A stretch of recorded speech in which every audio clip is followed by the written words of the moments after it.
What would you do if you were enjoying a peaceful Sunday afternoon, grilling ribs and soaking in the last warm rays of the setting sun, only to have a neighbor, who has no authority over your life, show up and try to ruin everything? It sounds like a nightmare, right? Well, for Jake, that nightmare was about to unfold in his own backyard. Jake had planned it all, perfectly.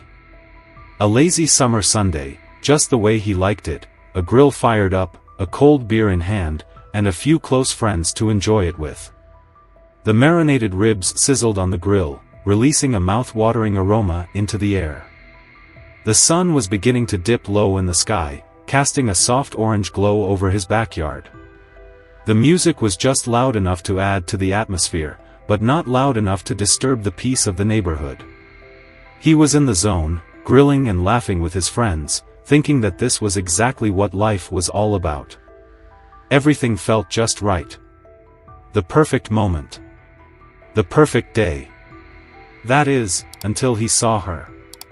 Standing at the end of his driveway, arms crossed, her eyes fixed on him like a hawk watching its prey. Karen. Jake immediately felt the familiar tightness in his chest. She was the type of neighbor who never seemed to mind her own business, and she had a way of showing up at the most inconvenient times. She lived 2 doors down, always looking for something to complain about. From his garden's flower arrangements to the exact placement of his mailbox, nothing was ever perfect enough for Karen. Jake tried to ignore her. Surely she was just out for a walk or checking on something innocuous. But then he saw her march up the driveway with that signature pace, determined and deliberate. He could almost hear the ticking of the time bomb in the back of his mind as she reached his front door. He opened it, smiling despite the growing knot in his stomach, trying to stay friendly, even though he already knew what was coming. "Hello, Jake," Karen said, her tone colder than the beers in the cooler.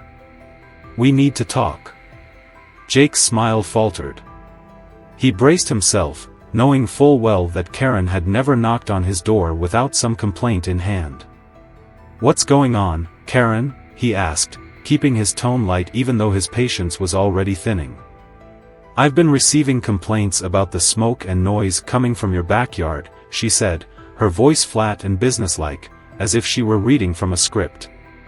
"I know you think it's just a small gathering, but it's affecting the entire neighborhood." Her eyes narrowed, searching his face for a reaction. Jake blinked, stunned. Complaints? His barbecue had been nothing more than a few friends enjoying the day, the music no louder than any other backyard gathering on a summer evening. "From who?" he asked, trying to mask his disbelief. "I only invited a couple of people. We haven't even been loud. It's just a grill, Karen." She raised an eyebrow, as if he were being deliberately obtuse. "It's not just the noise, Jake. The smoke is wafting over into my yard. We have an HOA rule about smoke rising above a certain level, and I'm afraid you're violating it." Her tone took on that authoritative edge again, as though she were speaking to a misbehaving child. Jake stared at her, trying to process what she was saying. An HOA rule? Since when did the HOA have any say over his property? He deliberately avoided buying into any HOA because he didn't want anyone dictating how he lived. "I don't think there's any HOA here, Karen," he said slowly, the confusion creeping into his voice. "I never signed anything. This is private land. There's no jurisdiction over what I do here." Karen's lips curled into a thin, knowing smile. "I don't need jurisdiction to report this to the proper authorities," she said, her words cold and cutting. "And I will, if you don't take action right now." Without another word, she turned on her heel and marched off, leaving Jake standing in his doorway, heart racing, his head spinning. The audacity! Who did she think she was, coming onto his property, trying to dictate what he could or couldn't do in his own backyard? He watched her storm back to her house, feeling the knot in his stomach tighten. He had been enjoying the perfect afternoon, and now it was ruined. But Jake wasn't about to let Karen get the best of him, not over something so petty.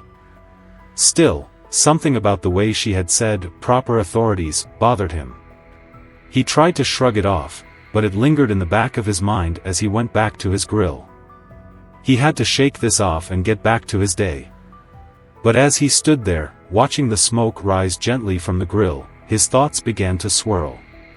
Karen wasn't one to let go of a grudge. What if she wasn't done with him? What if she really did report him, or worse, what if she found some way to make his life miserable? Jake had no time to dwell on it because, moments later, his blood ran cold as he heard the unmistakable sound of sirens in the distance. His heart dropped. Surely, this couldn't be happening. He glanced toward the street and saw the flashing lights in his rearview mirror, growing brighter and closer. A police cruiser pulled into the driveway. Jake's stomach sank even further. The officer stepped out of the car, a young man in his mid-30s, looking uncomfortable. He glanced at Jake briefly, then at the grill, where the smoke was still gently rising into the air. It wasn't even heavy, but the officer seemed unsure of how to approach the situation. Jake could feel the officer's hesitation, but the damage was done. There was no turning back now. The officer cleared his throat, stepping closer to Jake. "Sir, we've received a complaint about noise and smoke coming from your property. Apparently, there have been multiple concerns raised." Jake's mind raced. Complaints? Multiple? This couldn't be real. He was just grilling, not throwing a loud party. What concerns? Jake asked, struggling to remain calm. "I've only got a few friends here, and it's just some grill smoke. It's not a festival. No one's been disturbed." The officer shifted uncomfortably. "Well, it's not just about the noise," he said, his voice trying to maintain neutrality.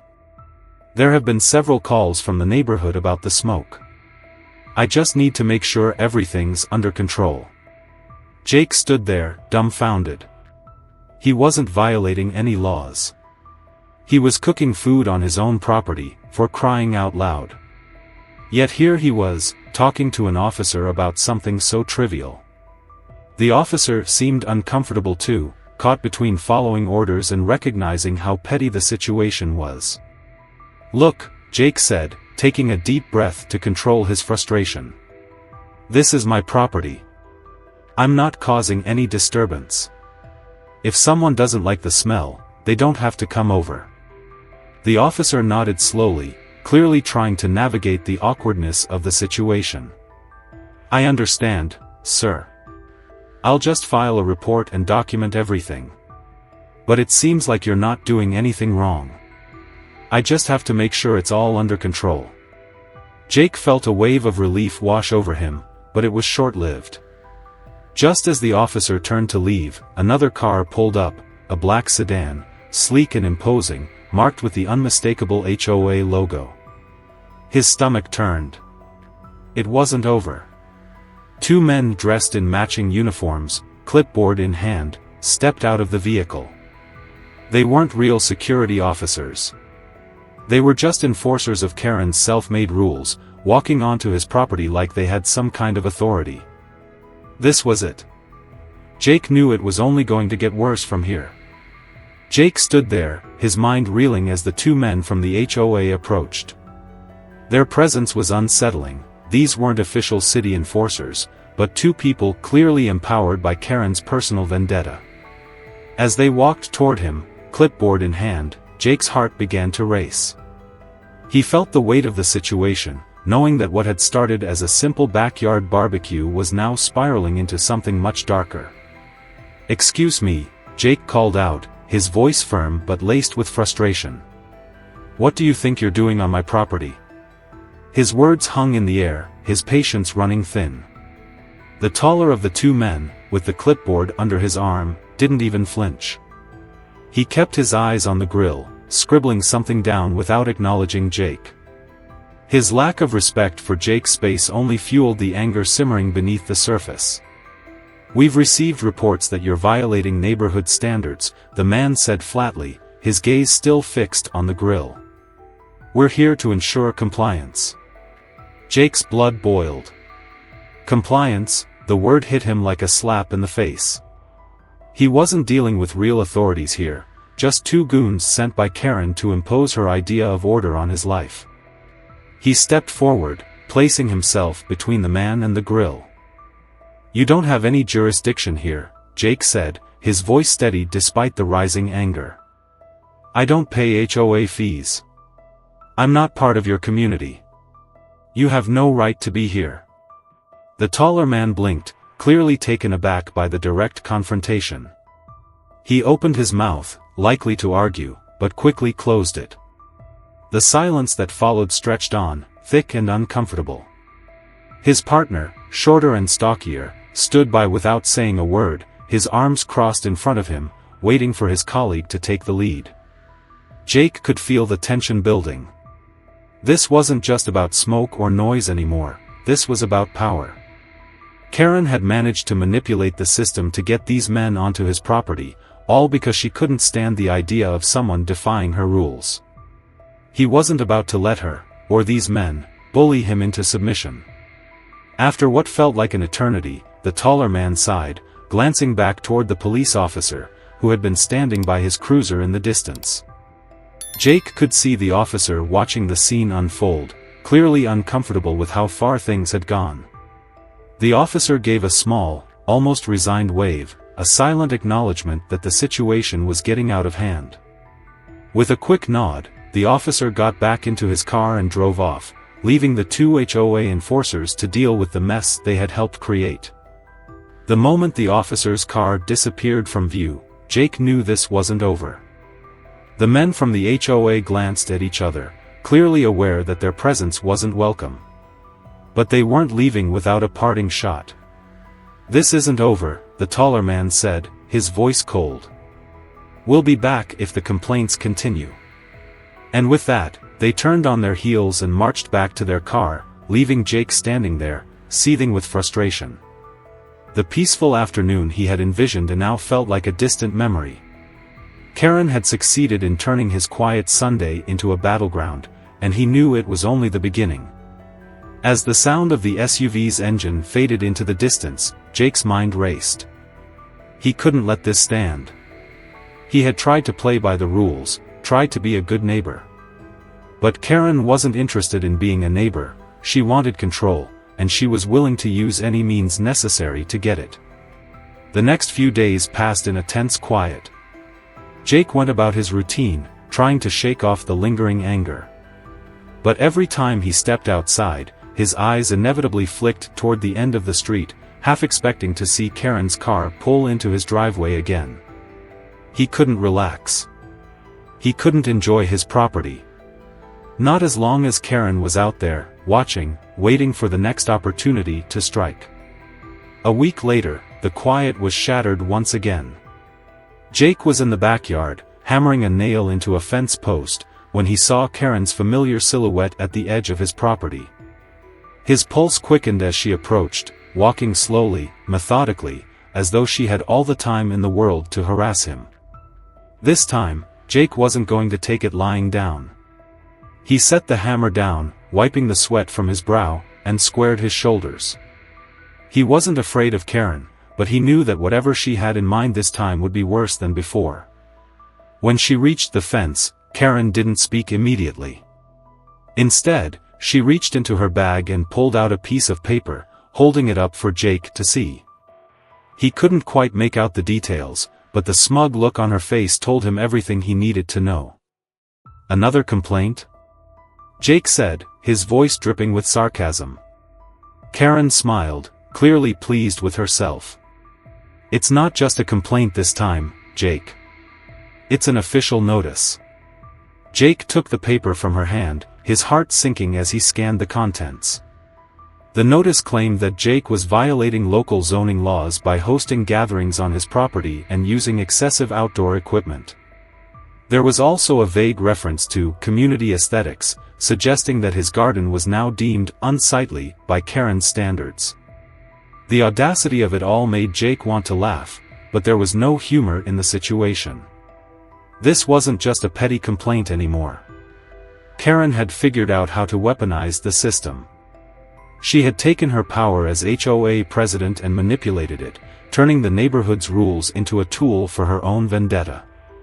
Without saying a word, Jake crumpled the notice into a tight ball and tossed it into the trash. His frustration was palpable, but he didn't let it show. He had learned that letting Karen see him riled up only gave her more power. But deep down, he knew something had to be done. This couldn't continue. He wouldn't let her win. The legal threats were mounting, and with each new notice, Karen was tightening her grip on his life. But Jake wasn't going to back down. It was time to take action. It was time to make sure she learned the consequences of crossing him. Jake was done playing nice. Karen had crossed every line imaginable, and now, she was dragging him into court. The notice she had served him was nothing more than a set of baseless allegations, outrageous accusations about zoning violations, excessive noise, and an unsightly property. She had fabricated everything, turning every small detail of his life into a battle for control. She wasn't just trying to stop his barbecue, she was trying to destroy his peace of mind, and he wasn't about to let her get away with it. His attorney, Mark Reynolds, had advised him from the start to document every interaction, every confrontation. Jake had done just that, compiling all the evidence he could, photos of his backyard, the forged complaints, even the video footage of Karen lurking outside his house. Now, it was time to stand up to her. This wasn't just about a barbecue anymore. This was about his right to live his life without fear of a tyrant dictating his every move. The day of the court hearing arrived, and Jake's stomach was a tangled mess of nerves and adrenaline. He couldn't afford to mess this up. He needed to make sure Karen's manipulations were exposed for what they truly were. As he walked into the courthouse, the air was thick with tension, and the sound of his footsteps echoed through the cold, sterile hallways. When he stepped into the courtroom, his eyes immediately locked onto Karen, sitting across the room, her face a mask of arrogance and superiority. She barely glanced at him, too busy whispering with her lawyer, a man Jake had never seen before but who had clearly been handpicked to do Karen's dirty work. Jake didn't let her demeanor rattle him. He had the facts on his side, and he knew that the truth would be his weapon. His lawyer had prepared him for what to expect, but Jake couldn't shake the feeling that this was more than just a legal battle, it was about showing Karen that she couldn't bully him into submission. The judge, an older man with a stern expression, took his seat at the bench, and the room fell silent. Karen's lawyer began the proceedings, his voice confident but laced with a hint of desperation. He rattled off a list of alleged violations: Jake's supposed failure to comply with neighborhood standards, the excessive use of outdoor equipment, and the noise from his gatherings. The accusations were laughable. It was clear they were just a thinly veiled attempt to force Jake to sell his property, to make him give in to Karen's idea of what his life should look like. As the lawyer spoke, Jake felt his anger building. He kept his focus on the evidence, reminding himself that this wasn't about getting emotional. But it was hard. Karen had gone too far. She had manipulated the law, twisted the truth, and used her position as HOA president to push her own agenda. She was more than just a bad neighbor, she was a bully, and she had gotten away with it for far too long. When it was Jake's turn to speak, he stood up, his legs a little shaky but his resolve firm. He addressed the judge calmly, laying out the facts one by one. He explained how Karen had fabricated complaints about him, using forged names and baseless accusations. He presented the evidence, photos of his backyard, the video footage of Karen stalking, the written records of every interaction. He made it clear that Karen wasn't acting in the best interests of the neighborhood, she was using her position to try to control his life. The judge listened intently, his expression unreadable, but Jake could see the subtle shift in his demeanor as the evidence piled up. Karen's lawyer stumbled over his notes, trying to counter Jake's arguments, but it was too late. The truth was out. Karen's manipulations had been exposed, and there was no coming back from that. The more Jake spoke, the more Karen's confident facade started to crack. Her smug expression faltered, and for the first time, she seemed unsure of herself. By the time Jake finished, the courtroom was silent. The judge nodded thoughtfully before speaking, his voice firm. "It's clear to me that the complaints made against you were fabricated and that Karen has used her position to harass you," he said. "I'm dismissing the charges and ordering that all attempts to interfere with your property cease immediately." Jake felt a rush of relief, but he didn't allow himself to relax just yet. This wasn't just about winning the case, it was about setting a precedent, about showing Karen that her behavior had consequences. The judge's decision was a victory, but it wasn't just for Jake. It was a victory for anyone who had ever felt powerless against someone like Karen. As the judge banged his gavel and the courtroom began to empty, Jake couldn't help but feel a sense of triumph. For the first time in a long time, he was free from Karen's grip. As he walked out of the courtroom, he couldn't shake the image of Karen sitting across from him, her face contorted in disbelief. She had thought she could manipulate the system, use her position of power to push him around, but Jake had fought back. He had stood his ground, and in the end, he had won. But as Jake stepped out into the sunlight, the feeling of victory was tinged with a new sense of caution. He knew Karen wouldn't back down that easily. She had already shown that she was willing to do whatever it took to get her way. But for now, at least, Jake had the upper hand. And that was enough. The courtroom victory was just the beginning. Jake knew Karen wasn't the type to accept defeat gracefully. Her mind was already racing with how to retaliate, and he was prepared for whatever she had in store. But now, he had the law on his side, and he wasn't about to let her or anyone else cross that line again. The relief of the judge's ruling didn't last long. Karen's next move came swiftly, but it didn't come without consequences. A few weeks after the hearing, Jake woke up one morning to find something stuck to his front door, another letter. This time, it wasn't from Karen herself but from a lawyer she had hired, threatening more legal action. The letter demanded that Jake remove everything from his property, from his shed to his fence to his garden, calling them violations of some vague, nonspecific community aesthetics rule that no one had ever seen before. Jake's blood boiled as he read the audacity of the document. This wasn't just a final attempt at control, it was a last-ditch power grab. Karen wasn't just trying to bully him into submission anymore, she was trying to break him completely. But this time, Jake was ready. He reached for the phone and called his attorney, Mark Reynolds, who had become more like a partner in this battle than just a lawyer. Mark had been expecting something like this, and together, they formulated a plan to put an end to Karen's campaign of harassment once and for all. Jake filed a formal complaint with the sheriff's office, this time including footage of Karen's car parked across the street, watching him. With the new evidence, the sheriff's office quickly took action, serving Karen with a cease and desist order, forbidding her from making any more attempts to intimidate or stalk him. Even that wasn't enough for Karen. She continued to sit in her car, watching Jake's house, as if waiting for the perfect moment to strike. But Jake wasn't afraid anymore. He had the law on his side, and every time she showed up, he documented it.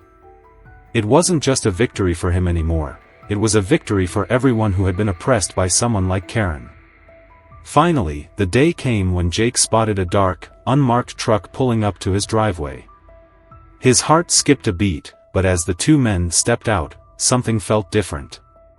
These weren't just enforcers or HOA cronies, they were imposters. Jake could see the fake uniforms under their jackets, the same goons Karen had tried to send before. But this time, the sheriff was already on his way, and he wasn't going to let this fly. The deputy arrived moments later, his calm demeanor instantly diffusing the tension. The two men quickly retreated, realizing their bluff had been called. Karen's web of control was finally unraveling. A few weeks later, an investigation into her abuse of power led to her removal as HOA president. The neighborhood, once under her tyrannical rule, began to heal. No longer were the residents afraid to speak their minds or live their lives without fear of Karen's heavy-handed approach. Jake had fought back, not just for himself but for everyone who had been bullied or intimidated by people like Karen. As he sat back on his porch, sipping a cold drink, the peace he had once taken for granted was finally restored. He had won. But deep down, he knew this wouldn't be the last time he'd have to stand up to people who thought they could control others through intimidation. The power to protect his home was his, and he was ready to fight for it again if needed. For now, though, he could rest easy. Karen had lost, and he had gained something far more valuable than a victory. He had gained his freedom. Have you ever had to fight back against someone using their power to control your life? How did you handle it? Share your experiences below. Let's discuss how we can stand up for our rights.